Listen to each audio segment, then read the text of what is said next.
S, வீடு, schools, hotels, store room எங்கெல்லாம் partition wall கட்டணும்னாலும் இப்போ பில்டிங் ஓனர்ஸோட first choice Renocon Rapid Wall Panels. Chanakya international academy உங்களுக்குள் இருக்கும் தலைவரை வெளிக்கொண்டு வரும் பியூர் பாலிடிக்ஸ் பயிற்சி பட்டறை. நேரடி மற்றும் இணைய வழி. கான்டாக்ட் 7338824242. தாயின் அன்பாய், தந்தையின் அறிவாய், குருவின் ஒளியாய், தாயாய், தந்தையாய், குருவாய், தெய்வமாய் நாம் அனுதினமும் வழிபடுகின்ற புனித பாரத அன்னையின் திருப்பாதங்களை முதற்கண் பணிந்து வணங்கி,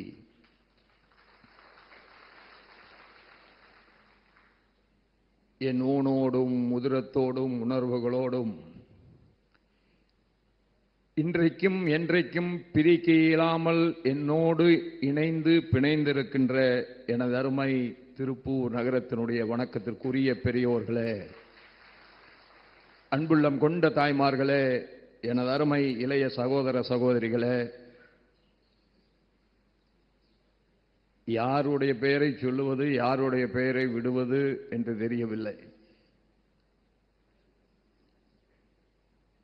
எல்லோரோடும் இணைந்து பணியாற்றுகின்ற ஒரு பெரிய வாய்ப்பை இறைவன் எனக்கு தந்திருக்கிறான். திமுகவோடும் பணியாற்றி இருக்கிறேன், அனைத்திந்திய அண்ணா திமுகவோடும் பணியாற்றி இருக்கிறேன். இன்னும் சொல்ல வேண்டும் என்று சொன்னால், நான் முதலாக பாராளுமன்ற உறுப்பினராக தேர்ந்தெடுக்கப்பட்ட போது நான் சார்ந்த இயக்கத்தினுடைய கவுன்சிலர்களே ஒட்டுமொத்த பாராளுமன்றத்தில் ஒருவர் கூட இல்லை. அன்றைக்கு கம்யூனிஸ்ட் சகோதர கவுன்சிலர்களோடும் இணைந்து பணியாற்றி இருக்கிறேன். இதெல்லாமே இறைவன் கொடுத்த வரமாகத்தான் நான் பார்க்கிறேன்.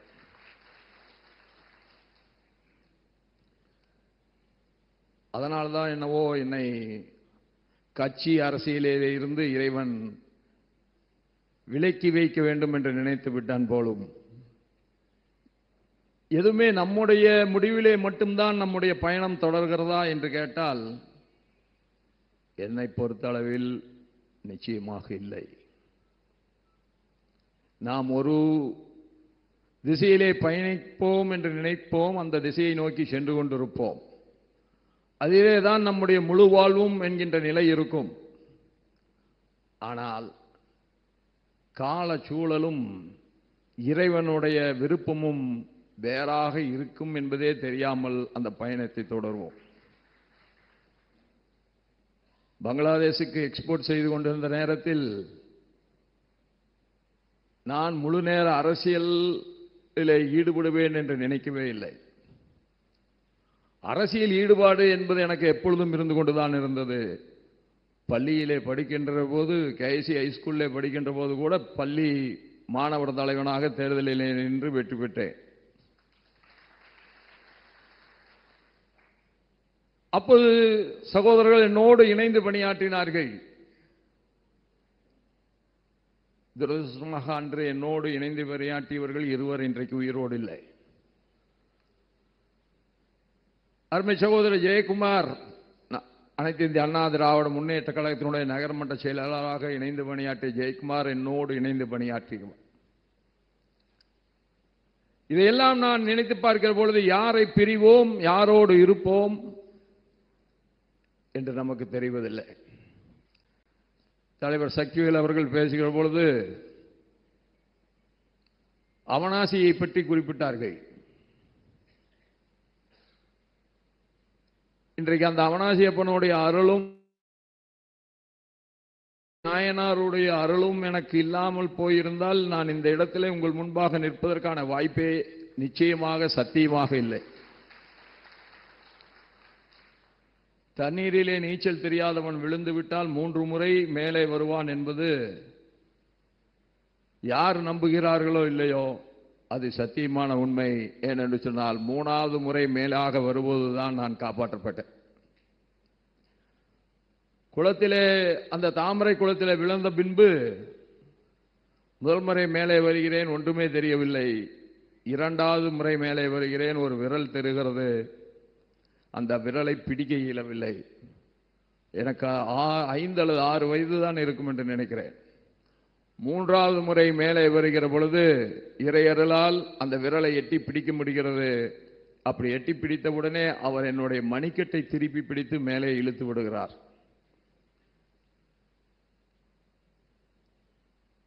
அதைத்தான் தலைவர் சக்திவேல் அவர்கள் உங்களிடத்திலே கோடிட்டு காட்டினார்கள்.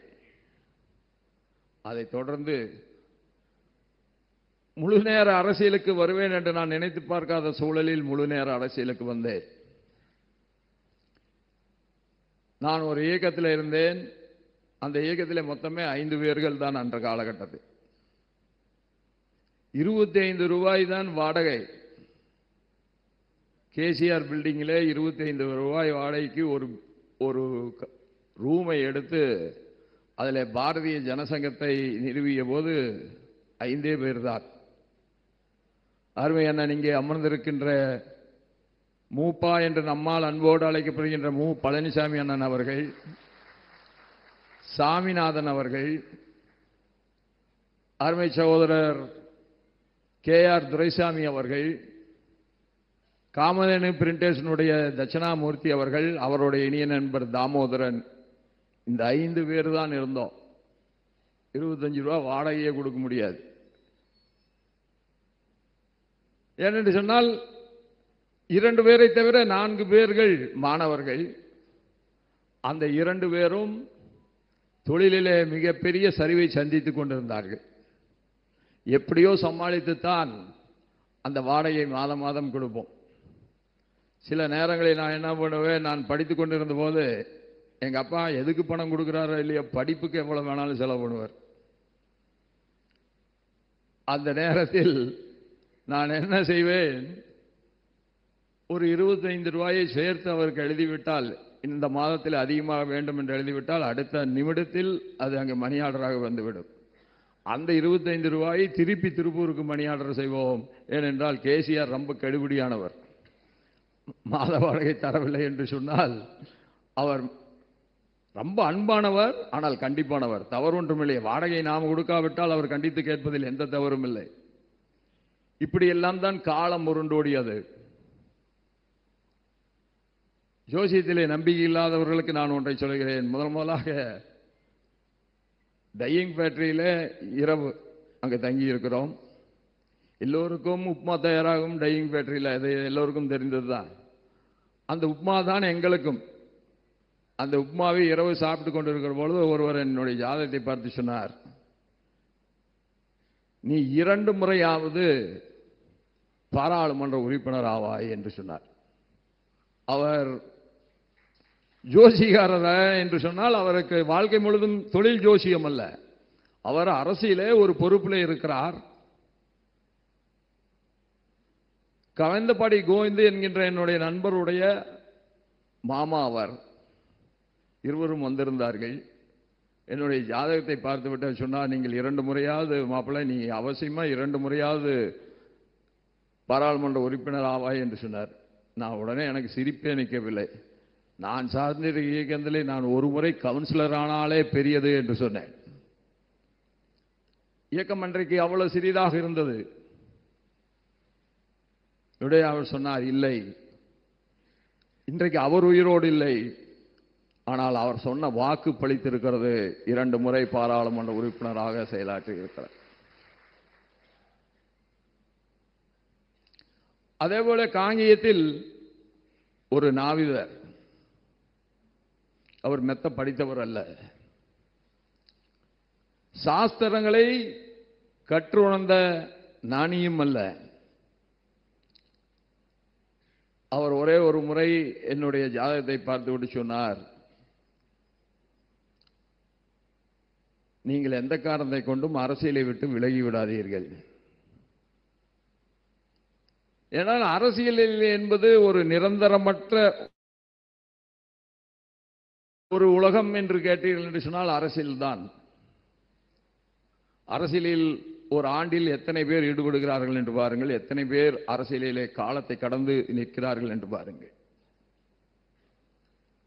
அரசியல் ஏற்றத்தாழ்வுகள் வரும். எப்பேற்பட்ட தலைவருக்கும் அரசியலிலே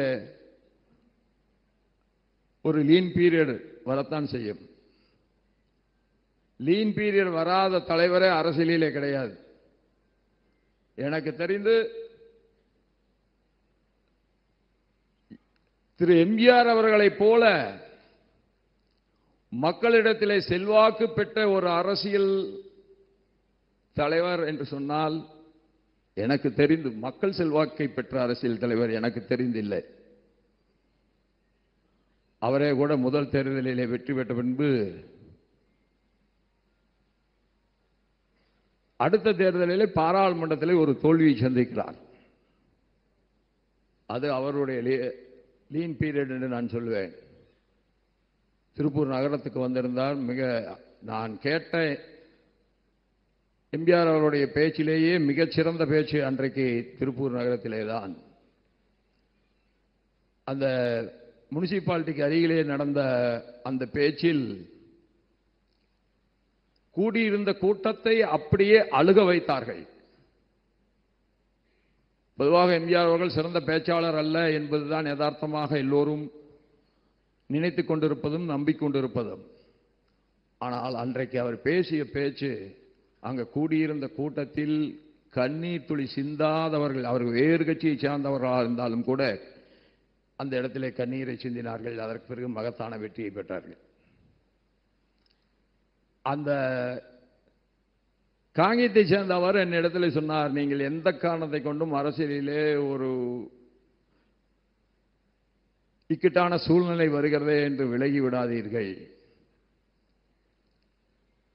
நீங்கள் ஏதாவது ஒரு உன்னதமான இடத்திற்கு வந்தே தீருவீர்கள் என்று சொன்னார்.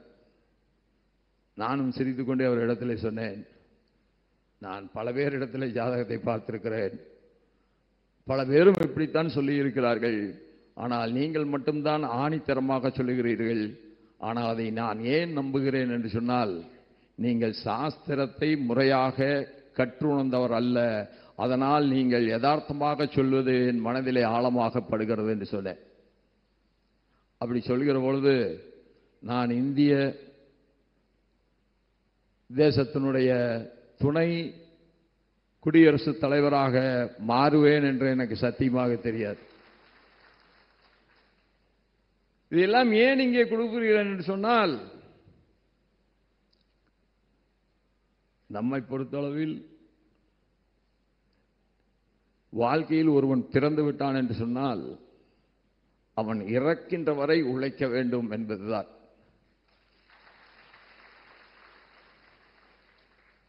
நான் என்னுடைய தகப்பனாரோடு பல நேரங்களிலே கருத்து வேறுபாடு கொண்டிருக்கிறேன்.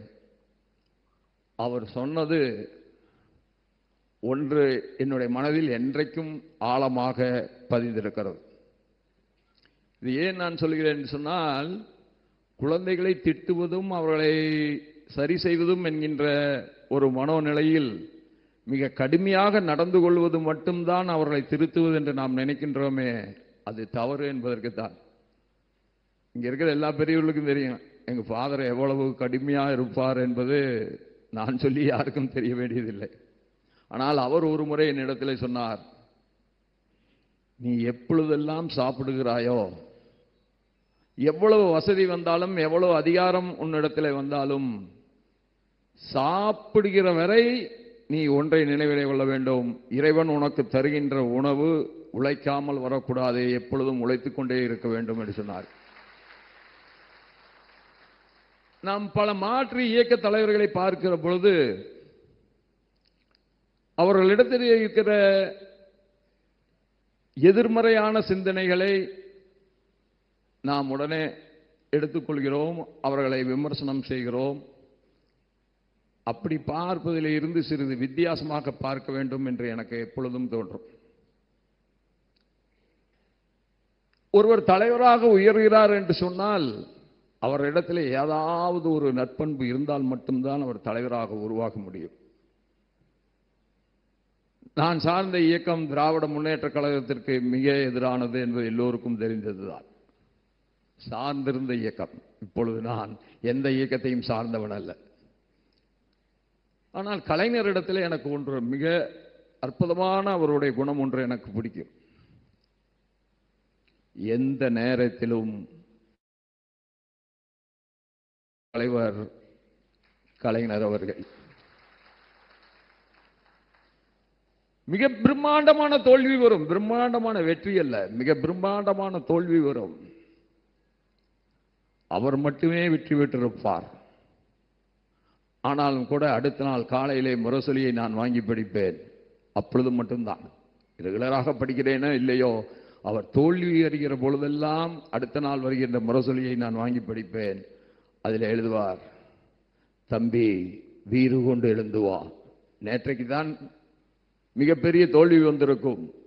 ஒரே ஒரு இடத்திலே மட்டும் அவர் மட்டுமே வெற்றி பெற்றிருப்பார். அது கூட தடுமாறி தடுமாறி கிடைத்த வெற்றியாக இருந்திருக்கும்.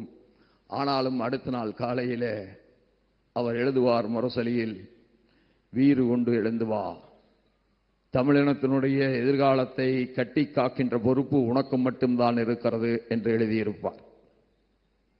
எதை சொல்லுகிறோமோ அதைவே மக்கள் நம்புவார்கள். அவருடைய அந்த உழைப்பு தான் அவரை ஒப்புயர்வற்ற தலைவராக மீண்டும் உயர்த்தி காட்டியது. புரட்சி தலைவர் எம்ஜிஆருக்கு பிறகு அவர் ஒரு வெற்றியை பெற்றார் என்று சொன்னால் அதற்கு காரணம் தோல்வியை பற்றி துவண்டு விடாமல் அவர் தொடர்ந்து உழைத்ததுதான். அதே போல அருமை அண்ணன் நல்லக்கண்ணு அண்ணனை தோற்கடித்த போது பலரும் நினைத்தார்கள் நான் மிகுந்த மகிழ்ச்சியாக இருப்பேன் என்று. உண்மையே சத்தியமாக சொல்கிறேன், என்னுடைய மனதில் மிக ஆழமான வருத்தம் அந்த வெற்றி எனக்கு தந்தது. அதற்கு என்ன காரணம் என்று சொன்னால், அவருடைய கொள்கை வேறு, என்னுடைய கொள்கை வேறு, அவருடைய சிந்தனை வேறு, என்னுடைய சிந்தனை வேறு.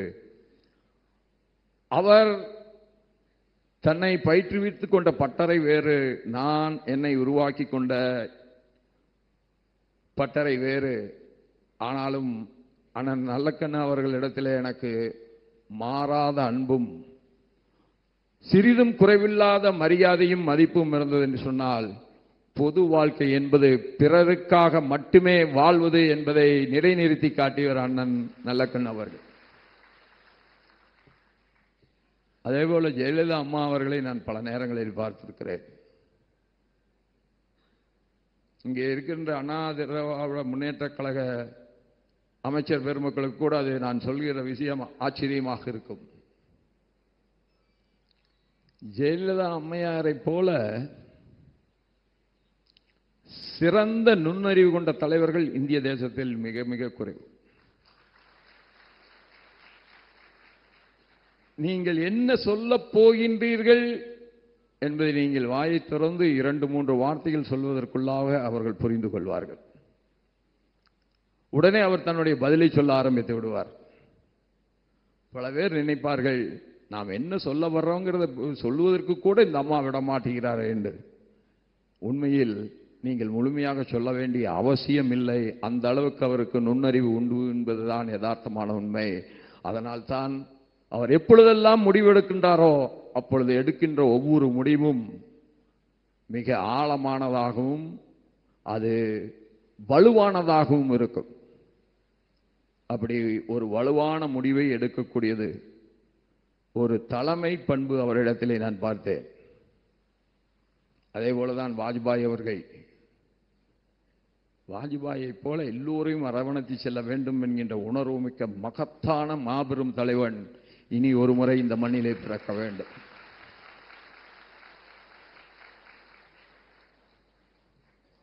வெறும் 182 இடங்களை வைத்துக் கொண்டு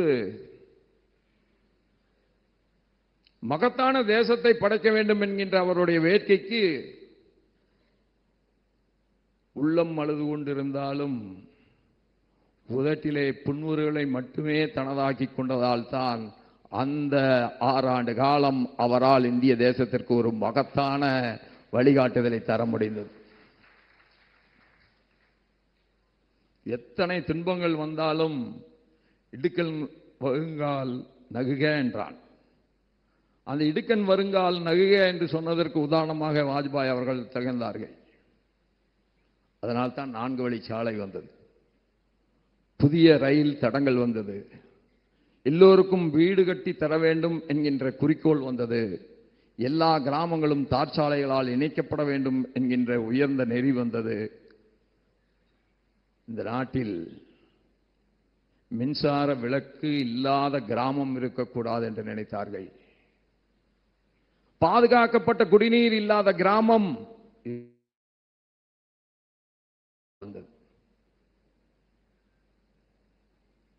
மோடிஜி அவர்களால் நான் ஈர்க்கப்பட்டு, அவர் அப்பொழுது பொதுச் செயலாளராகத்தான் இருக்கிறார்.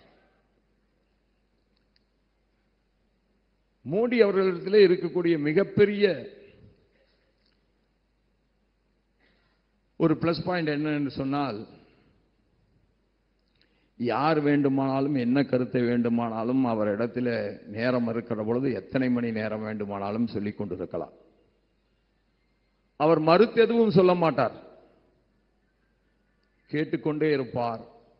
நீங்கள் எதை சொன்னாலும் அவர் ஒரு அன்னப்பறவை போல நல்லதை மட்டும் எடுத்துக்கொள்கின்ற பாங்கு அவரிடத்தில் இருக்கிறது. நம் அன்னப்பறவையை நாம் குறை சொல்கிறோம். ஏன் அன்னப்பறவையை குறை சொல்லுகிறோம்? பாலையும் தண்ணீரையும் கலந்து வைத்தால் அது பாலை மட்டும்தான் அருந்துவாம், தண்ணீரை விட்டு விடுமாம். இதில் அன்னப்பறவையினுடைய குற்றம் என்ன என்று எனக்கு புரியவில்லை. பாலையும் தண்ணீரையும் கலந்து வைத்தவன் குற்றம் செய்கின்றானா, அல்லது பாலை தருகின்றவன் வெறும் தண்ணீரை தந்திருக்கலாமே? பாலை தருகின்ற பொழுது தண்ணீரை கலந்து வைத்தவன் தருகின்றதுதான் குற்றம் என்று நான் நினைக்கின்றேன். அதில் குற்றத்தை தவிர்த்து விட்டு நல்லதை மட்டும் எடுத்துக்கொள்கின்ற மகத்தான தலைவர் மோடி அவர்கள். அதனால்தான் இன்றைக்கு உலகத்தின் ஒப்புயர்வற்ற தலைவராக உயர்ந்து நிற்கிறார். இதெல்லாம் ஏன் இங்கே குறிப்பிடுகிறேன் என்று சொன்னால், இங்கே இருக்கின்ற இளைய பெருமக்கள் அடுத்தவரை பார்த்தால் அவர்களிடத்தில் இருக்கின்ற நல்லவைகளை நமதாக்கிக் கொள்ள வேண்டும். அதுதான் வெற்றிக்கான வழி. அது ஒன்று மட்டும்தான் உங்களை மற்றவர்களிடத்திலிருந்து உயர்த்தி காட்டும். நாம் உட்கார்ந்து கொண்டிருக்கிறோம், டீ சாப்பிட்டு கொண்டிருக்கிறோம், வடை சாப்பிட்டு கொண்டிருக்கிறோம். அடுத்தவனை பற்றி இகழ்ந்தும் ஏளனமாகவும் பேசுவது எளிது. ஏதாவது ஒருவர் கடுமையாக முயற்சிக்காமல் ஒரு உயர்ந்த நிலைக்கு வர முடியுமா? யாராலும் முடியாது. ராமராஜ் உட்கார்ந்திருக்கிறார். ராமராஜை பார்க்கிறவர்கள் எல்லாம் ஏதாவது ஒன்று புகழ்வார்கள் அல்லது ஏதாவது ஒரு கிரிட்டிசிசத்தை சொல்வார்கள். ஆனால் நாம் உணர்ந்து கொள்ள வேண்டியது ஒன்றுதான், அவர் தொடர்ந்து உழைத்தார், அதனால் தொடர்ந்து உயர்ந்து கொண்டே இருக்கிறார்.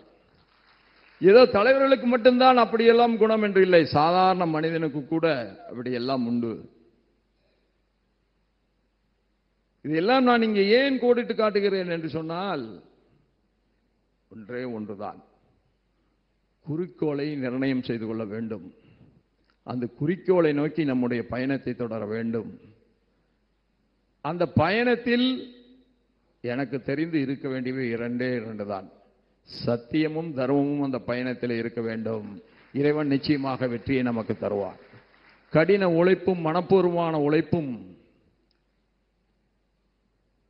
அடுத்தவர்களை வீழ்த்த வேண்டும் என்பதை காட்டிலும் தான் உயர வேண்டும் என்கின்ற நினைப்பும் இருந்தால் நிச்சயமாக வெற்றி நம்முடையதுதான். அடுத்தவர்களை வீழ்த்தி பெறுகின்ற வெற்றி காலத்தை கடந்து நிற்காது. அது சிறிது காலம், எப்படி இந்த சோடா பாட்டிலை உடைத்து வைத்தோம் என்று சொன்னால் அந்த நீரினுடைய சுவை மிக நன்றாக இருப்பதாக நினைத்து நாம் குடிக்கிறோமோ அதை போலதான், கொஞ்ச நேரத்துக்கு தான் இருக்கும். நீர்த்து போச்சு என்று சொன்னால் சாதாரண தண்ணி குடிச்சிடலாம், இந்த சோடா பாட்டில் தண்ணியை குடிக்க முடியாது. ஆக ஒரு மனிதனுடைய உயர்வு என்பது அவனுடைய குணத்தையும் அவனுடைய உழைப்பையும் அவனுடைய மன சிந்தனையும் ஓட்டத்தையும் பொறுத்துத்தான் அமைகிறது. ஏதாவது அடுத்தவருக்கு ஒரு சறுக்கு வந்து விட்டது என்று சொன்னால் அதில் ஆனந்தம் கொள்கின்றவர்களாக நாம் இருக்கக்கூடாது. முடிந்தால் கை கொடுத்து தூக்கி விட வேண்டும். நாமளே பிறர் கை கொடுத்து தூக்க வேண்டிய நிலையிலே இருந்தோம் என்று சொன்னால் மகுனமாக அந்த இடத்தை கடந்து போக வேண்டுமே தவிர அடுத்தவர்களை ஏளனமாகவும் இலக்காரமாகவும் பேசுவதை நாம் தவிர்க்க வேண்டும். இதெல்லாம் எதற்கு என்று கேட்டால் இதெல்லாம் தான் நாம் உயர்வதற்கான வழிகள். மோடி இன்றைக்கு ஒரு சாதாரண எளிய தாயின் மகனாக பிறந்து இன்றைக்கு புட்டின் என்ன சொல்லுகின்றார் என்று உலகம் கவனிக்கிறதோ இல்லையோ, ட்ரம்ப் என்ன சொல்லுகிறார் என்று உலகம் கவனிக்கிறதோ இல்லையோ, மோடி என்ன சொல்கிறார் என்பதை உலகம் கவனிக்கிறது. அதற்கு காரணம், எந்த இடத்திலும் தன்னிலை மறந்து பேசாத ஒரு மகத்தான தலைவர் அவர். எந்த நிலையிலும் பேலன்ஸ்டு என்று சொல்லுவார்களே, அந்த பேலன்ஸ் நம்மோடு இருக்க வேண்டும். அப்படி ஒரு நிலையிலே இருக்கிற பொழுதுதான் ஒரு தேசத்தை வழிநடத்த முடியும். இப்படி எல்லாம் பெருந்தலைவர்கள் எவ்வளவோ சிரமங்களை பட்டுத்தான் ஒரு ஒட்டுமொத்த அரசியல் என்பது தேர்தல் வந்தால் மாற்று கருத்துக்கள் இருக்கத்தான் செய்யும், மாற்று சிந்தனைகள் இருக்கத்தான் செய்யும். தேர்தல் முடிந்த பின்பு நமக்கு ஒரே சிந்தனை தான் இருக்க வேண்டும் என்று கருதுபவர். அந்த ஒரே சிந்தனை இந்த சமூகத்தை உயர்த்த வேண்டும். இந்த சமூகத்தை உயர்த்துவதன் மூலமாக மாநிலம் உயரும், மாநிலம் உயர்வதன் மூலமாக நாடு உயரும் என்பதுதான். தேர்தலுக்கு பிறகும் நாம் எதை எடுத்தாலும் அரசியலே செய்து கொண்டு இருந்தோம் என்று சொன்னால் மக்களுடைய நலனை நாம் புறக்கணிக்கின்றோம் என்றுதான் அர்த்தம்.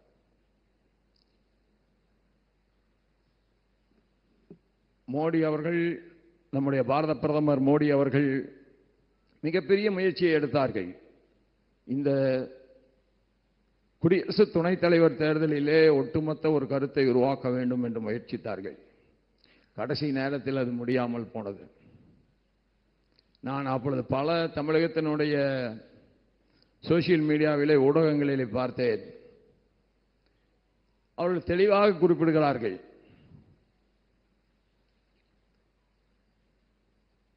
சிபிஆர் தோற்கப் போகிறார்,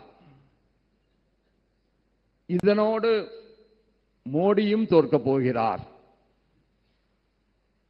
அப்படி ஒரு மீடியாவிலே இல்லை, இரண்டு மீடியாவிலே இல்லை, பல சோசியல் மீடியாக்களிலே அதுதான் அன்றைக்கு ஹாட் சப்ஜெக்டாக ஓடிக்கொண்டிருக்கிறது. அந்த நேரத்திலும் அந்த இறை நம்பிக்கை தான் என்னை உயர்த்தி நிறுத்தியது.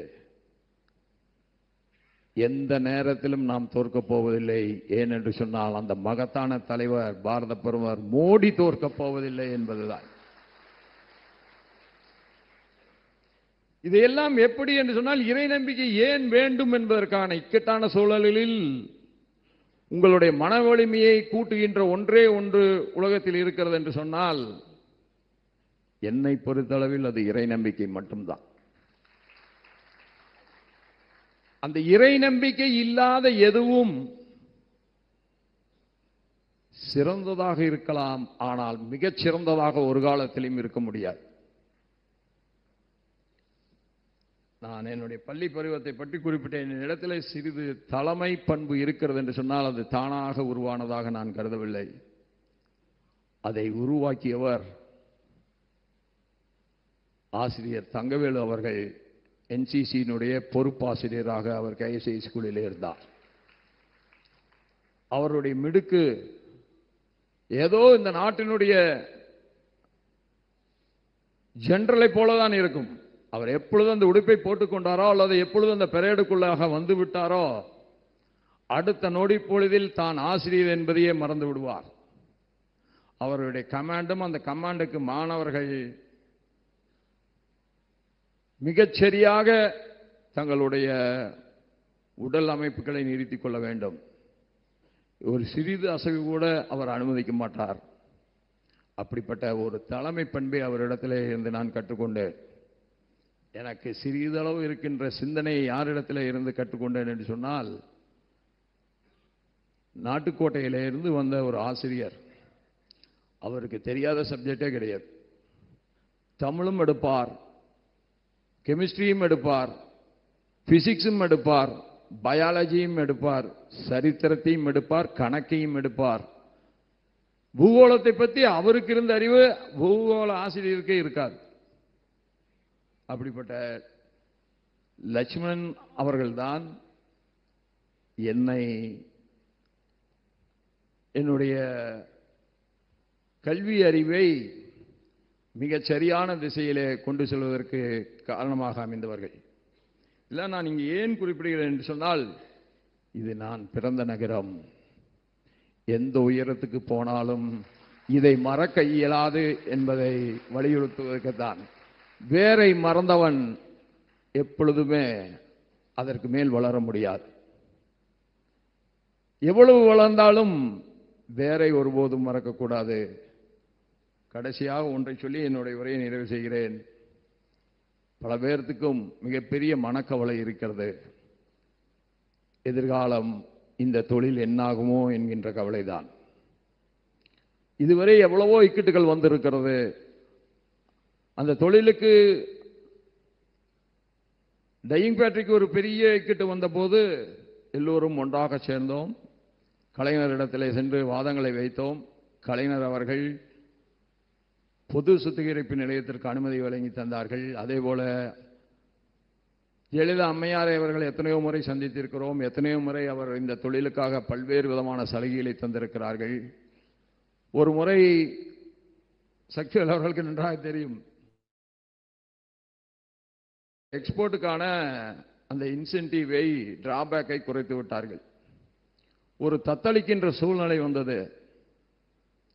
அப்பொழுது எஸ்.என். சின்ஹா அவர்கள் தான் நிதியமைச்சராக இருந்தார்கள்.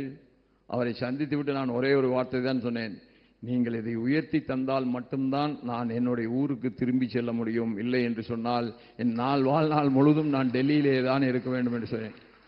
ஆனால் அதெல்லாம் முடிந்தது. ஏனென்று சொன்னால் அதெல்லாம் நம் நாட்டிற்குள்ளாக ஏற்பட்ட பல்வேறு பிரச்சனைகள் சரி செய்வதற்கான வாய்ப்பு தலைவர்களுடைய கைகளிலே இருந்தது. ஆனால் இன்றைக்கு வந்திருக்கின்ற ஒரு மிகப்பெரிய இக்கட்டு, அமெரிக்க ட்ரம்ப் என்ன நினைக்கிறார் என்று அவருக்கே தெரியுமா என்று தெரியவில்லை. அவர் போட்டிருக்கின்ற வரியை இந்த சின்னஞ்சூறு தொழில் தாங்குமா என்றால் எல்லோருக்கும் புரிகிறது, நிச்சயமாக தாங்காது என்பது எல்லோருக்கும் புரிகிறது. ஆனாலும் நீங்கள் நம்பிக்கை இழக்க வேண்டாம் என்பதுதான் என்னுடைய கருத்து. பேசிக்கொண்டிருக்கிறார்கள். நானும் நம்முடைய காமர்ஸ் மினிஸ்டர் பியூஷ் கோயல் அவர்களை ஒரு முறை அல்ல 3 முறை சந்தித்திருக்கிறேன். பேசிக்கொண்டிருக்கிறோம்.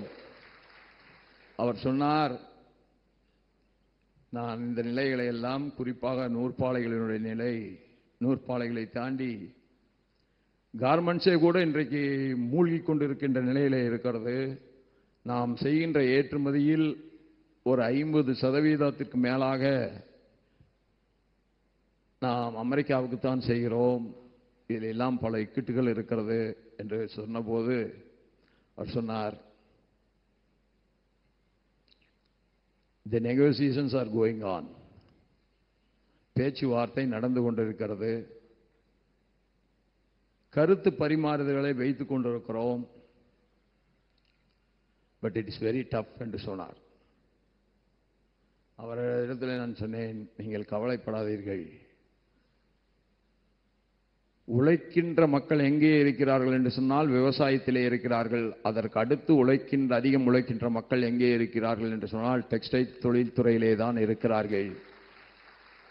உழைப்பவர்கள் ஒருபோதும் வீணாக போக மாட்டார்கள். நிச்சயமாக நீங்கள் எடுக்கின்ற எல்லா முயற்சிகளும் இந்த டெக்ஸ்டைலையும் விவசாயத்தையும் காப்பாற்றுகின்ற அளவில் அமெரிக்கா ஒத்துழைப்பு தரும் என்று நான் உறுதியாக நம்புகிறேன் என்று சொன்னேன். அவருக்கு ஆச்சரியம், எப்படி இவ்வளவு உறுதியா சொல்றாரு. பிறகு அவரே நேரத்தில் சொன்னார், though it is tough, we are continuously negotiating என்று சொன்னார். ஆனால் கவலை உறாதீர்கள், இது நம்முடைய கைகளிலே மட்டும் இல்லை என்பதுதான் ஒரு இக்கட்டான சூழல். நம்முடைய கைகளிலே மட்டும் இருந்திருக்கும் என்று சொன்னால் இதற்கான தீர்வை நாம் உடனடியாக கண்டிருக்கிறோம். ஆனால் நான் ஒன்றை உறுதியாக சொல்கிறேன், அமெரிக்காவுக்கு நீங்கள் செய்கின்ற ஏற்றுமதி இதை விட 2 மடங்கு ஆகக்கூடிய நாள் நிச்சயமாக எதிர்காலத்தில் உருவாகும். யாரும் நம்பிக்கையை இழக்க வேண்டியதில்லை என்பதுதான். என் உள்ளம் சார்ந்த அன்புக்குரியவர்களே, உங்களில் ஒருவன் 140 கோடி மக்கள் தொகை கொண்ட ஒரு நாட்டினுடைய துணை குடியரசுத் தலைவராக வந்திருப்பது எனக்கு கிடைத்த பெருமை அல்ல, உங்களுக்கு கிடைத்த பெருமைதான். நான் இந்த நேரத்தில் என்னோடு உழைத்தவர்களை எல்லாம் நினைத்து பார்க்கிறேன். அண்ணன் சுப்பிரமணிய அண்ணன் அவர்கள் மேடைக்கு வந்து எனக்கு பொன்னாடையை போர்த்தினார்கள். 10,008 விளக்கு பூஜை நடத்துவது என்று முடிவெடுத்து விட்டோம். நானும் அண்ணனும் தனியாக உட்கார்ந்து பேசுகிற பொழுது நம்ம இடத்துல 10 பெண்கள் கூட இல்லை, எப்படி என்ன 10,008 நாம் அடையப் போகிறோம் என்று சொன்னேன். அண்ணனும் அதை தான் சொன்னார். 10,008 இல்லை என்றாலும் நிச்சயமாக 5,008 நாம் அடைந்து விடுவோம், அது ஒரு மிகப்பெரிய வெற்றியாக மாறும் என்று சொன்னார்.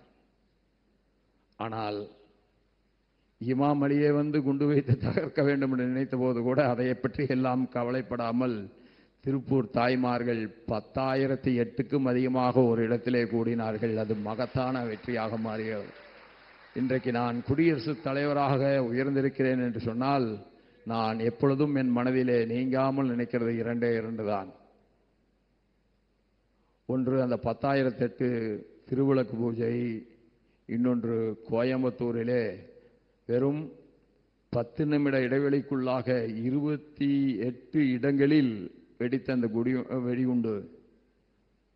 இதையெல்லாம் தாண்டி ஒருவன் வெற்றி பெற முடியும் என்று சொன்னால் அவனுக்கு இறையருள் இல்லாமல் ஒருவன் வெற்றி பெற முடியுமா என்று எனக்கு தெரியவில்லை.